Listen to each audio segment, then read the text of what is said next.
Olá pessoal, sejam bem-vindos aí a mais uma aula aqui do nosso curso de Primeiros Passos no Inkscape. Na aula de hoje, nós continuaremos a abordagem do tema Licenças e Liberdades, que nós começamos há 2 aulas, onde continuaremos a abordagem das licenças de software, a segunda parte dessa aula de licenças de software. Na aula de hoje, nós falaremos especificamente das licenças de código aberto.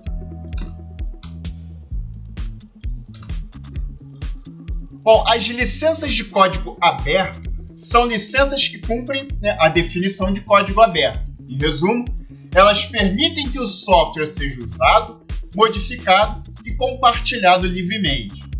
Então, para ser aprovada pela Open Source Initiative, também conhecida como OSI, que é a organização mundial, internacional responsável pelo registro de licenças open source. Então, essa licença ela deve passar pelo processo de revisão de licenças dessa instituição, a Open Source Initiative, para ser considerada uma licença open source. Então, vamos abordar aqui. A Open Source ela possui mais de 70 tipos de licenças open source. Mas, para efeitos aqui didáticos, nós vamos abordar aqui aquelas licenças que são mais populares, beleza? Até mesmo para a gente não delongar o curso aí com essa temática. Então, o primeiro tipo de licença que a gente vai abordar, de licença open source, é a licença Apache 2.0, Essa licença foi criada em 2004 pela Fundação Apache, proprietária da suíte OpenOffice, do servidor XAMPP, que a gente utiliza aí para desenvolvimento web, beleza? E essa licença Apache 2.0, ela pertence, ela foi elaborada pela Fundação Apache. Ela é uma evolução de versões anteriores lançadas entre 1995 e 2000, e uma das suas principais vantagens em relação a essas versões anteriores é que ela pode ser facilmente aplicada, sem modificações no seu texto, a qualquer projeto que deseje fazer uso de suas políticas de licenciamento, mesmo que não seja e nem pretenda ser um projeto integrante da Fundação Apache. Então, para projetos de software, que mesmo que esses projetos não desejem fazer parte da Fundação Apache, também podem utilizar aí dos termos dessa licença aí para licenciar o software, o projeto de software. Então, as condições gerais da licença Apache 2.0 lembram das versões modernas das licenças BSD, que abordaremos em seguida, que permitem livre uso, redistribuição e alteração sem exigir reciprocidade. Ou seja, o código-fonte do software ele pode ser reaproveitado em projetos proprietários, se for esse o interesse de algum desenvolvedor, beleza? Então, o desenvolvedor ele pode utilizar parte de um código-fonte de um programa sob essa licença para utilizar em projetos de software proprietários.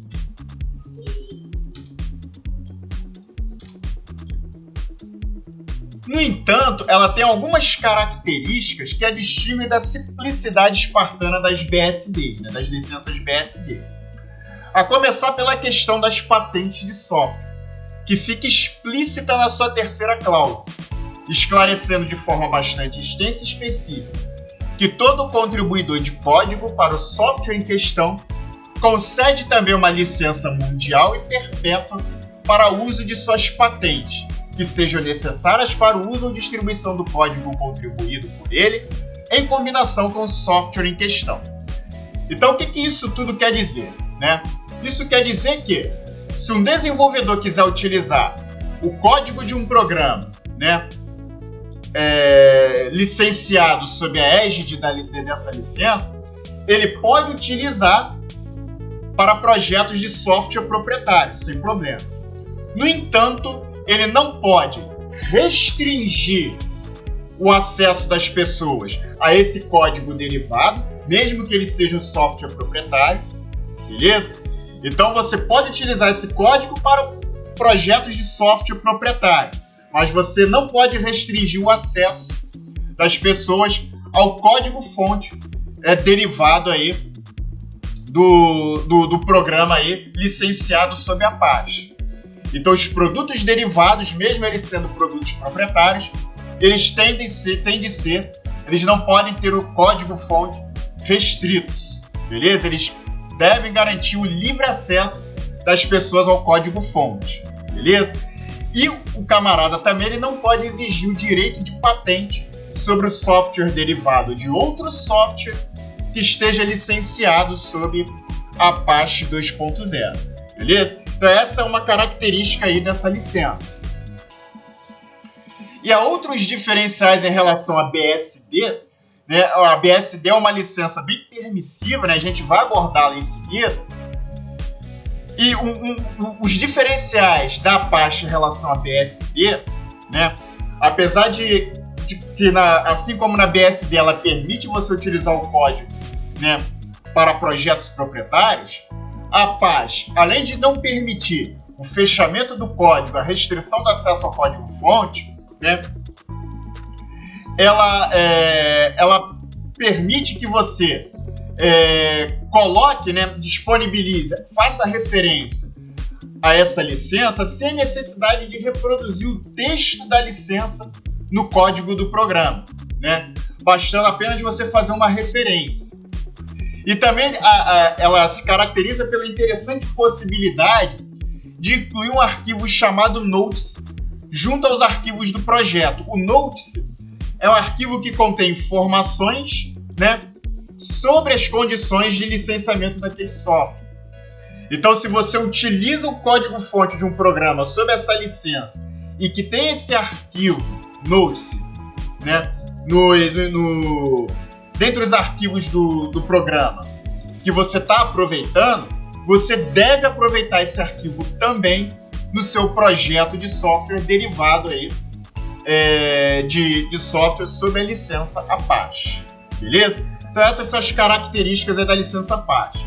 Ela permite você utilizar o código para softwares proprietários, no entanto, você não pode restringir o acesso ao código-fonte desses projetos derivados, você não pode exigir direito de patente, você pode estabelecer a licença, né, no qual o software está submetido apenas por referência, sem necessidade de reproduzir o texto da licença, e você tem que incluir um arquivo chamado Notice com informações das condições de licenciamento nos projetos derivados, beleza?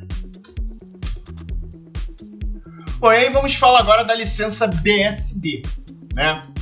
A licença BSD é uma licença de código aberto, inicialmente utilizada nos sistemas operacionais do tipo Berkeley Software Distribution, um sistema que é derivado do Unix.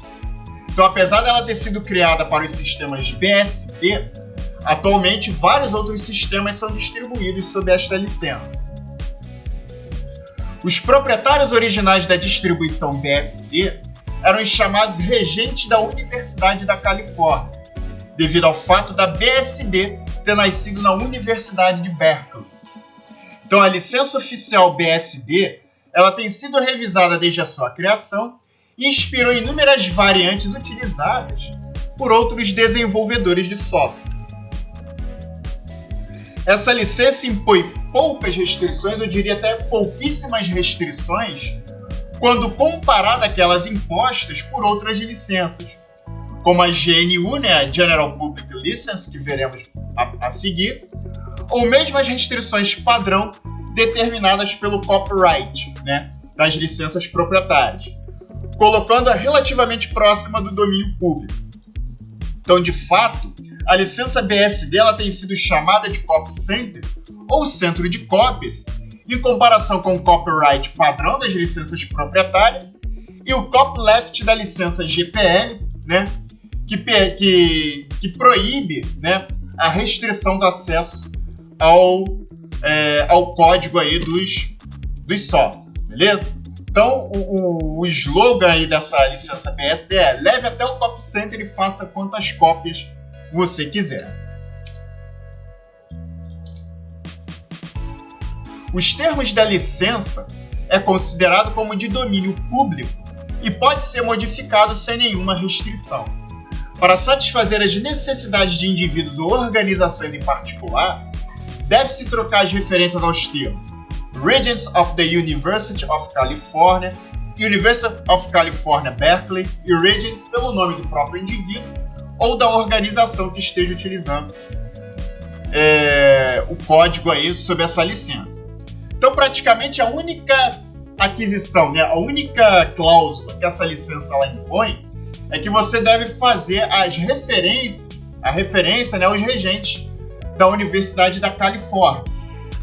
Mas, dependendo do caso, ela permite até que você substitua essas referências aos regentes pelo nome do indivíduo ou da organização que esteja desenvolvendo uma adaptação, uma variação do software licenciado sob a BSD, ok? Então a licença BSD, ela permite, assim como a licença Apache, que o software distribuído sob essa licença seja incorporado a produtos proprietários. Trabalhos baseados no material podem até ser liberados com licença proprietária. Alguns exemplos notáveis são o uso de código do BSD, principalmente funções de rede de computadores e produtos da Microsoft, e o caso mais notável é o uso de muitos componentes do FreeBSD no sistema macOS X da Apple. Então, uma característica dessa licença é que ela permite que você utilize o código-fonte, né, aberto de um software que esteja sob a égide dessa licença. Você pode fazer a modificação, a adaptação nesse código-fonte, e ela permite que, se você quiser depois, né, você feche o código, restrinja o acesso ao código, né, nessas adaptações, nessas modificações. Então é aqui que essa licença ela se diferencia da Apache e se caracteriza por ser uma licença extremamente aberta.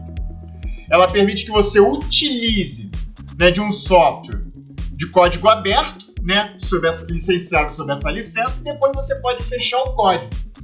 Então, um exemplo clássico desse tipo aqui é o sistema Mac da Apple. A Apple ela utilizou o núcleo, o sistema operacional Mac da Apple, ela utiliza o núcleo de um outro sistema operacional chamado FreeBSD. Esse sistema operacional, esse núcleo, ele foi elaborado, né, pelos regentes, né, da Universidade de Berkeley, da Califórnia. Ele foi distribuído como código-fonte, com código-fonte aberto, né, disponibilizado como código aberto, sob a licença BSD. E aí a Apple o que fez? Ela utilizou o núcleo desse sistema operacional, ela criou as camadas ao redor desse núcleo aí, né, no caso aí, dando origem a um novo sistema operacional, no caso Mac, e depois que ela fez as alterações, as adaptações nesse código-fonte original do FreeBSD, o que a Apple fez? Ela restringiu o acesso ao código. Então ela restringiu, ela tornou o Mac o seu sistema, o seu software proprietário, e ao mesmo tempo ela restringiu aí o acesso ao código-fonte do seu sistema operacional.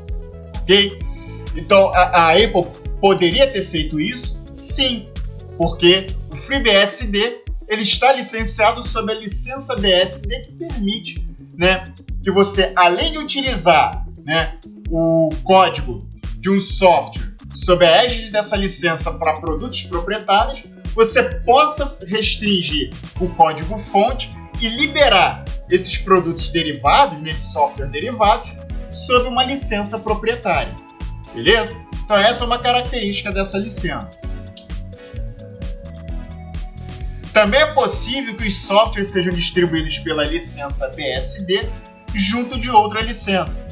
Isso ocorreu em versões antigas do BSD Unix, que incluíam um material proprietário da AT&T.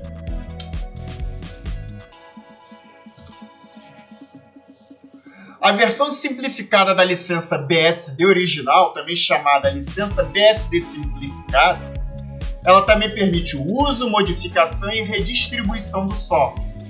Versões modificadas do software podem ser licenciadas sob quaisquer outras licenças, inclusive proprietárias, desde que não descumpram as condições da BSD simplificada. Beleza? Então, em suma, essa licença BSD simplificada, né, que tem origem na licença FreeBSD, ela mantém aí, basicamente os mesmos princípios aí da licença anterior. As únicas condições aí no caso são a inclusão de aviso de direitos autorais e a proibição de uso não autorizado do nome dos autores e dos detentores dos direitos do software para endossar ou promover versões modificadas do software original. Então, por exemplo, se você utilizar um software, né, sob essa licença para fazer adaptações, né, dando origem a outro software, você não pode utilizar, né, você não pode incluir aviso de direitos, né, ou incluir o nome dos autores do projeto original no software derivado sem autorização expressa aí, né, dos detentores, né, dos direitos autorais do software original. Beleza? Então essas são as únicas restrições que essa licença aí, ela estabelece. E aí nós chegamos na licença GPL, né? A GNU General Public License, a licença pública geral GNU. Bom, gente, GNU, por que General Public License e a sigla é GNU? Porque a GNU, na verdade, é um manifesto, né, que ocorreu lá no início de 1984, que significa General Not Unix, né, que faz uma referência aí ao manifesto contra as restrições aí que a empresa proprietária do sistema operacional Unix estavam colocando aí sobre essa questão. Então, o Richard Stallman, né, ele vai publicar esse manifesto GNU General Not Unix, né, que será o embrião da licença pública geral, que será elaborada redigida pelo próprio Richard Stallman em 1989, no âmbito do projeto GNU da Free Software Foundation. Então, a licença pública geral, né, o GPL, é a designação da licença de software para software que foi idealizada pelo Richard Stallman em 1989, beleza? Sendo uma licença copyleft, né, os trabalhos derivados de um produto originalmente licenciado pela GPL só podem ser distribuídos se utilizar a mesma licença. Ou seja, se você utiliza o código-fonte de um software licenciado sob a GPL, então esse produto derivado ele só pode ser distribuído sob a égide da mesma licença, ou seja, da licença GPL. Por isso que ela é uma licença copyleft, né? Porque ela não permite de forma alguma restrições do código-fonte, mesmo em código-fontes aí de produtos derivados, beleza? Então, se você utiliza o código-fonte sob essa licença para produzir outro software, você só pode distribuir essa derivação sob a égide da mesma licença, beleza? E isso aí difere a GPL de licenças mais permissivas, como a BSD, que nós vimos anteriormente, e a licença MIT, que veremos mais adiante, e que possuem exigências bem mais simples. Historicamente, as licenças GPL elas são utilizadas por projetos de software livre e de código aberto. Além dos programas de software produzidos pelo projeto GNU, o núcleo Linux é um exemplo de usuário da licença que utiliza a versão 2 da GPL. Então, o sistema operacional Linux ele é um sistema operacional cujo núcleo ele está licenciado sob essa licença. Então, qualquer distribuição, todas as distribuições Linux que utilizam o núcleo do Linux aí, eles têm que licenciar essas distribuições sob os mesmos termos que o núcleo do Linux, né, de acordo com a GPL. Essas distribuições elas não podem restringir, né, as modificações que foram feitas nessas distribuições, elas não podem ser restritas. Elas devem ser disponibilizadas para usuários sob os mesmos termos da licença GPL, a licença pública geral. Beleza? Então essa é uma característica dessa licença aí, a GPL, a licença pública geral, também conhecida como licença GNU.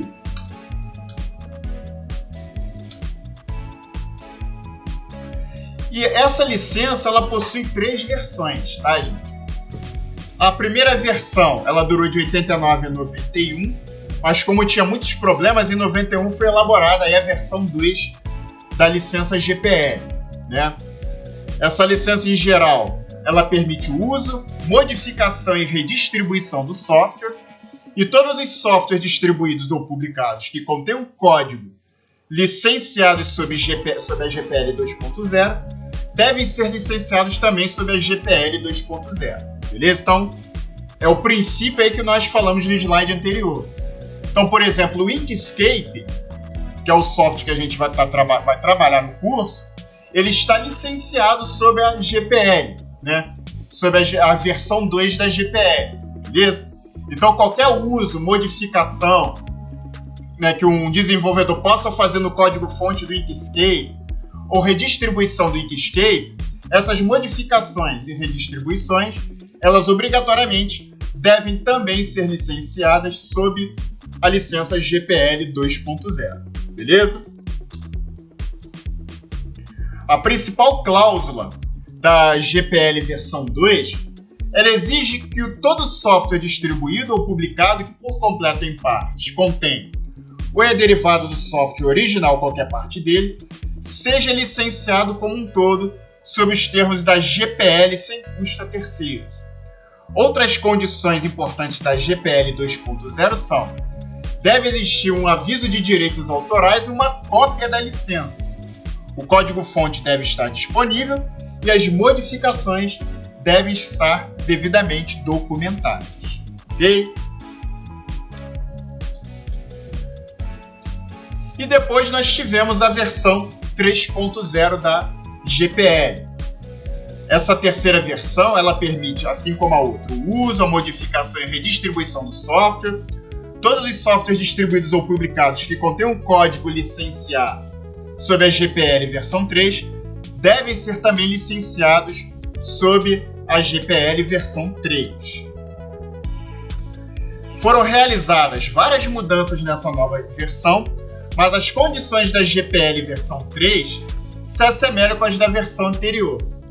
Além de adicionar cláusulas que combatam a ativoização consiste numa prática que impõe restrições técnicas que impedem que softwares modificados sejam executados em um sistema. Então, nessa versão 3, foram adicionadas cláusulas que combatem esse tipo de práticas, tá?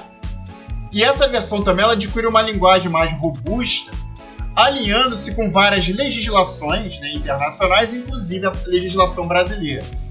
Então, algumas ambiguidades no texto que existiam na versão anterior foram removidas e foi adicionada uma proteção explícita contra patente.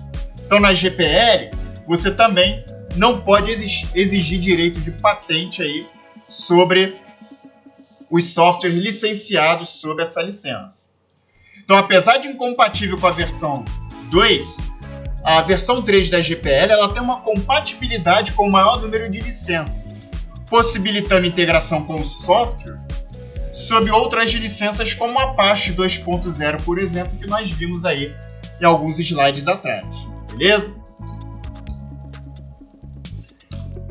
E aqui, né, assim como eu falei na aula anterior, nós colocamos aqui os 4 princípios básicos que são estabelecidos pela licença GPL, que é a liberdade para executar o programa independentemente da finalidade, ter acesso ao código-fonte do software e estudá-lo, de modo a implementar customizações e melhorias que atendam às necessidades do usuário, liberdade para redistribuir cópias de um software, e, em complemento ao segundo ponto citado, o usuário que fizer customizações e melhorias no código-fonte obrigatoriamente deve compartilhá-los com a comunidade, de modo que mais pessoas sejam beneficiadas, beleza?